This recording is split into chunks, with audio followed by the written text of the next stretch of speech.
welcome to my channel. My name is Fumi Madu, and today I'm going to be sharing with you different niches that you can choose from to start your ready-to-wear line. Now, if you are starting out a ready-to-wear line and you are confused, I'm not gonna lie, when I decided to start, I was really confused, especially if you know pretty much everything. If you went through fashion school and you didn't just pick an aspect and you went through like the entire process maybe for like years or for like a year, it can get really confusing, deciding on what exactly to focus on. It's a bit of a struggle. So today I'm just gonna list a few and then I'm going to explain how you can, or give you a few tips to easily niche down and pick one, to start out with. Of course, you can start with one and then you can expand into another and another later, but we're going to go on and talk about that just in a bit. Stay where you are, don't move an inch.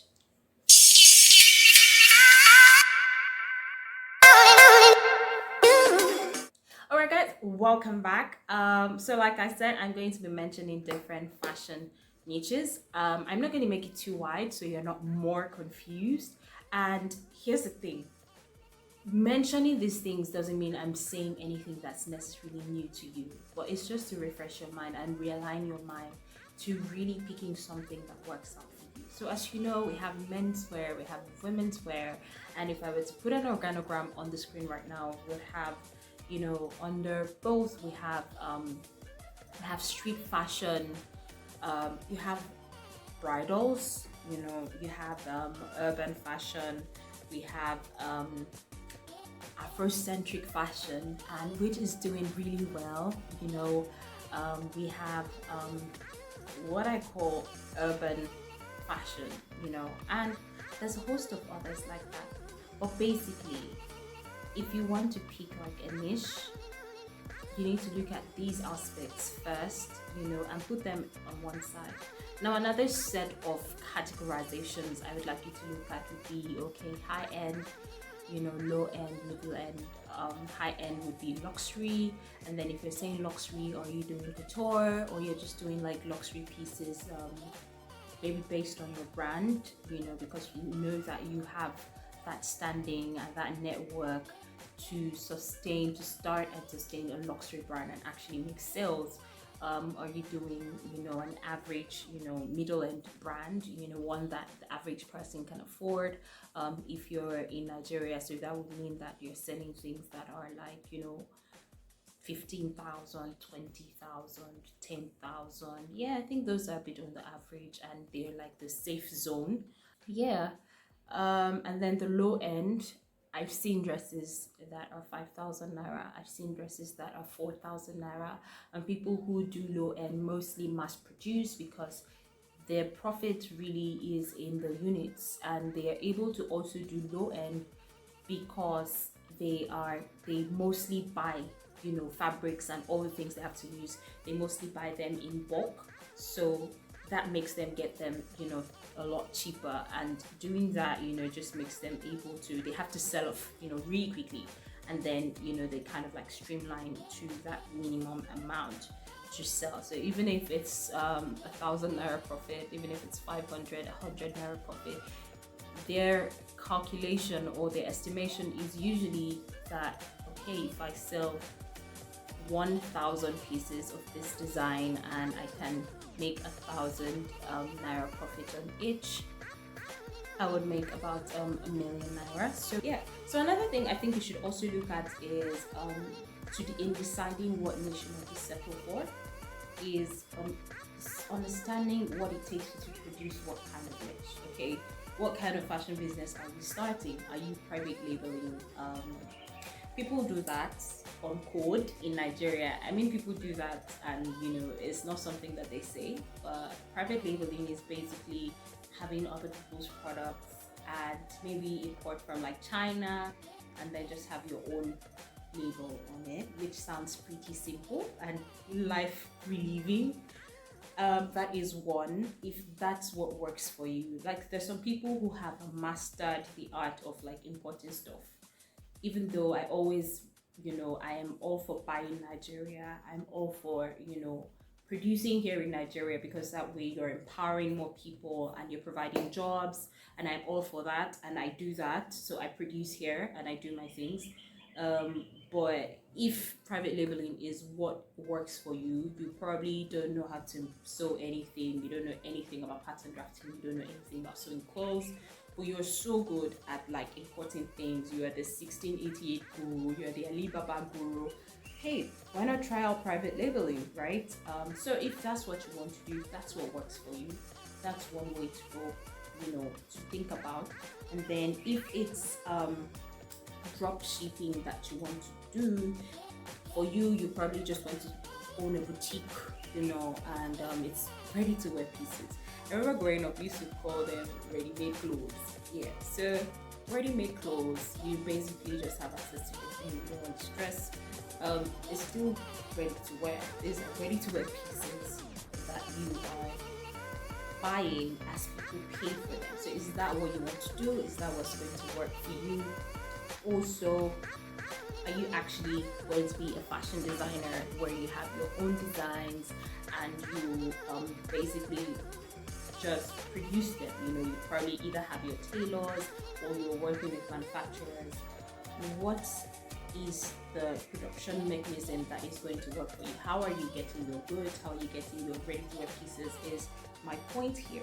Or are you someone who just buys pieces and embellishes them? I remember back in the day, I used to know a girl in school when I was in uni who would just basically embellish t-shirts, and she had a brand name for them. I think it was Amaria back then. And she just had like tanks, and this is an idea though, someone else might decide to tap, and she would just, then tank tops were so in, and she would just embellish them with colorful big flat buttons on one side, and it was always so beautiful. And I know people used to buy it a lot back then. So are you someone who just buys and embellishes? Maybe you buy blazers and you embellish them and they always look so good. Is that what you want to do? So pick on what you're comfortable doing. There are people who I know someone who just loves embellishing clothes.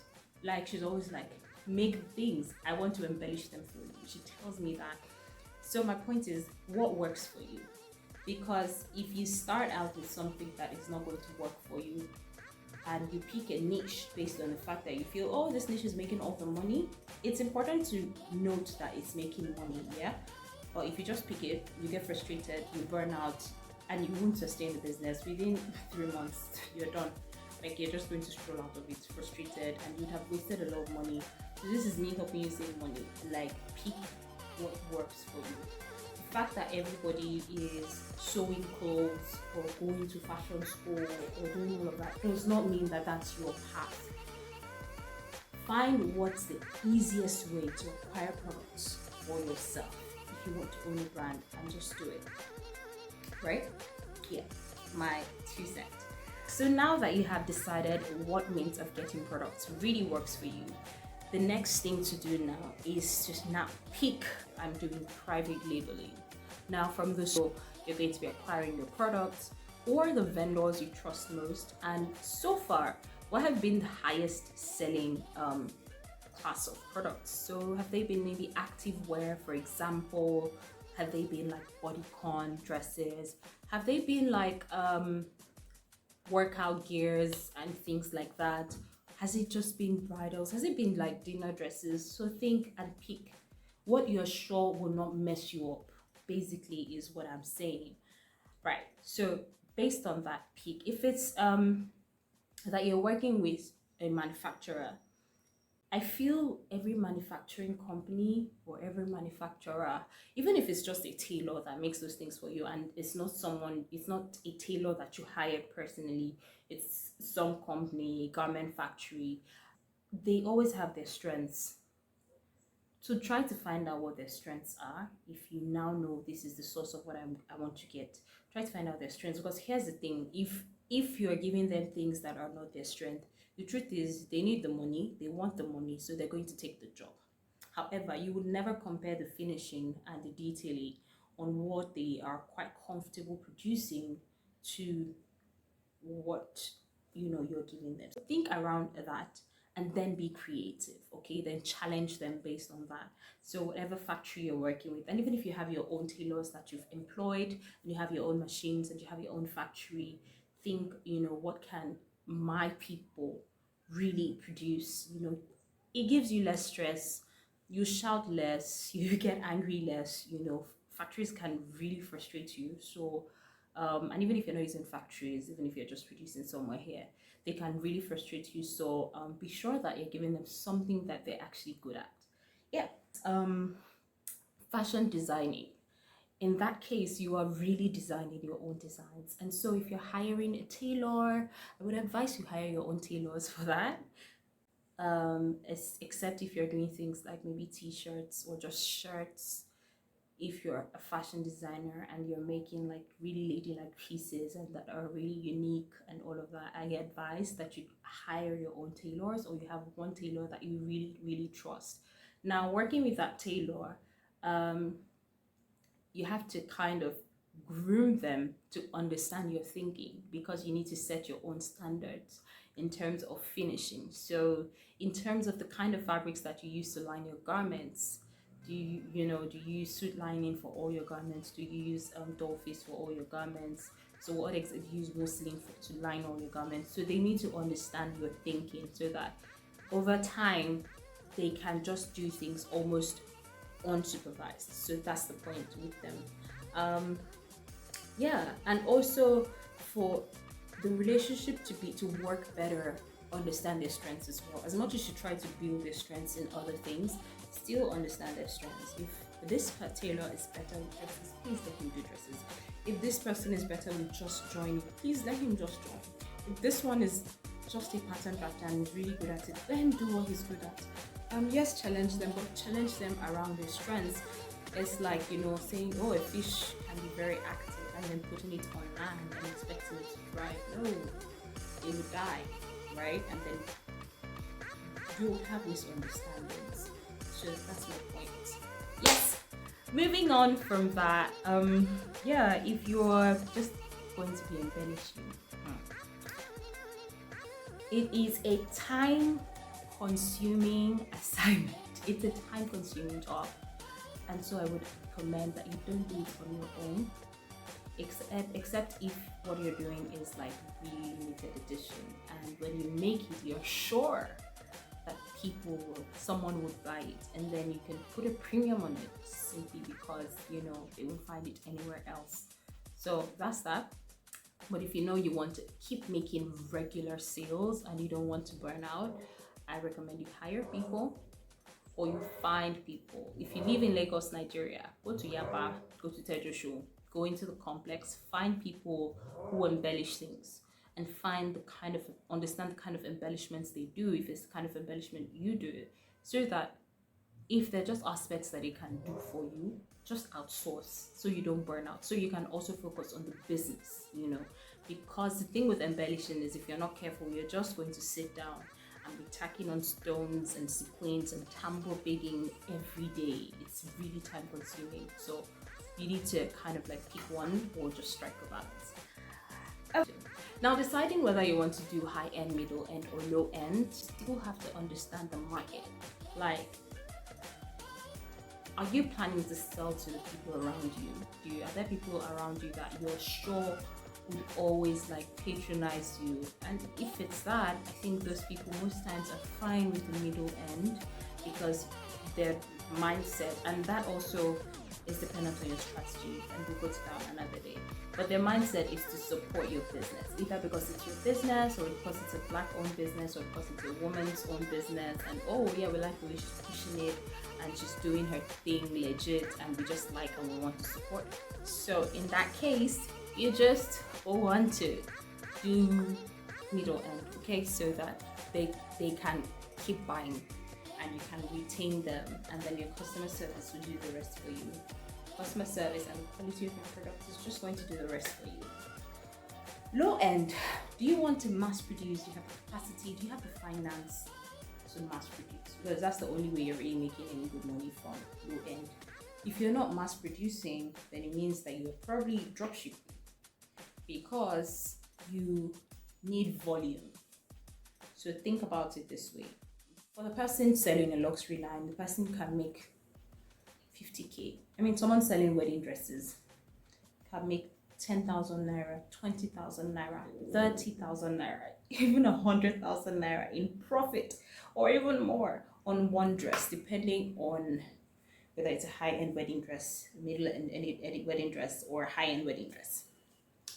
But when you're selling like the regular pieces, everyday wear, and you want to do low end, then it's either you're drop shipping or you are you say you're drop shipping or you have the money to really do a lot, like have a lot of stock and market heavily.